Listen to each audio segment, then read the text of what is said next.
Hello, Candy Tobias from Devoted to Travel, and I'm here to address a question that I get all the time. What is the best time to go to Alaska? So Alaska is one of those trips that so many people dream about. It's on bucket lists. It's a fabulous vacation. Cruising in Alaska is amazing. You have some different choices. The cruise ships will start as early as April. And typically, depending if it's out of Seattle or Vancouver, they end the end of September.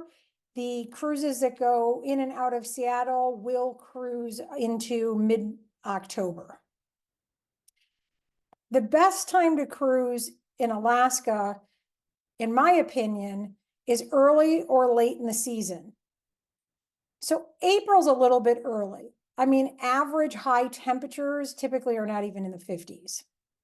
So sweet spot, later May to the first 3 weeks of June, even to the end of June, for me is a peak time.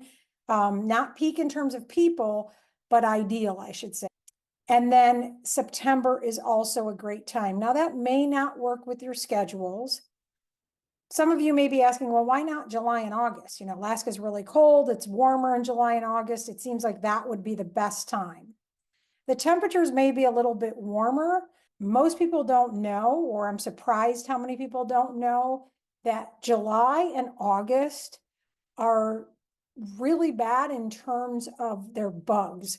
And so I laugh when we were in Alaska, we were taking a tour and we were on a bus, and when you go on the rumble strips on the side of the road and you hear like that loud noise, and the driver said, you know what that is? Do you know what that is? That's our state bird, the mosquito, carrying you off if you're here in July and August. The other reasons that if I have a choice that I would go early or later and not July and August is July and August are more crowded. And it's also a little bit more expensive. So not only will you save money, you're not going to have to deal with the bugs, and it really can be ideal. We were in Anchorage very beginning of June, and it was 70 degrees out. Most cruise ships either go out of Seattle and return to Seattle, which we call closed loop cruise. For that, you actually don't need a passport. Now, I'm not recommending going on it without a passport. Most of those cruises stop in Victoria, Canada, which is a beautiful place. And if you want to see that, then you would want to go out of Seattle. If you want to know more about passport requirements, you can reach out to me. I'd be happy to help you out, but I strongly suggest having the passport. But the closed loop out of Seattle, you do not have to have one. Other benefits of going out of Seattle. So you're still going to be able to, see a lot of Alaska. It's a little bit more budget friendly because your flights are going to be domestic. If you're coming out of the US, Seattle, you're going out of the same city. So that tends to be a little bit less in cost than doing Vancouver and Anchorage. The airport is about 19 miles from the cruise terminals. There are two in Seattle. One's right in the city center. One's just outside of the city center. So a few things that you want to consider. Again, if you really want to see like Victoria, you would want to go out of Seattle. Your other option is Anchorage and Vancouver. So it's one way. You either depart out of Anchorage and end in Vancouver, or start in Vancouver and end in Anchorage. And you're really not ending in Anchorage. Anchorage is inland, but that's what you'll see on the maps. With that, it's going to be a little bit more scenic.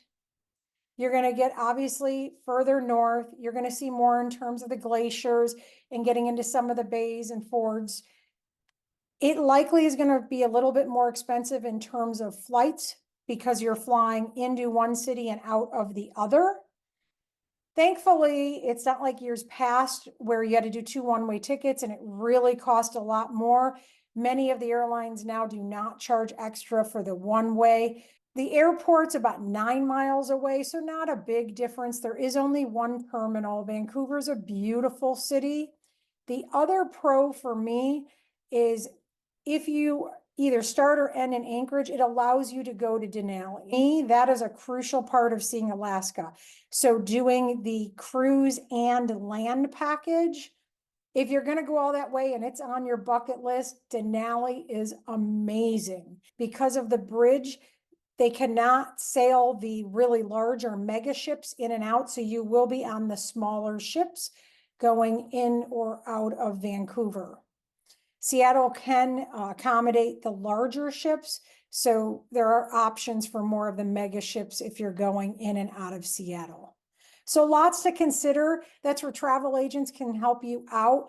There's a lot of pieces, especially if you're doing a land and cruise package together. But Alaska is phenomenal. Encourage all of you, if you're thinking about it, definitely put it on your list and make your way to see Alaska and the glaciers. They are changing year by year. Happy to help you out with any information, and we'll talk again soon.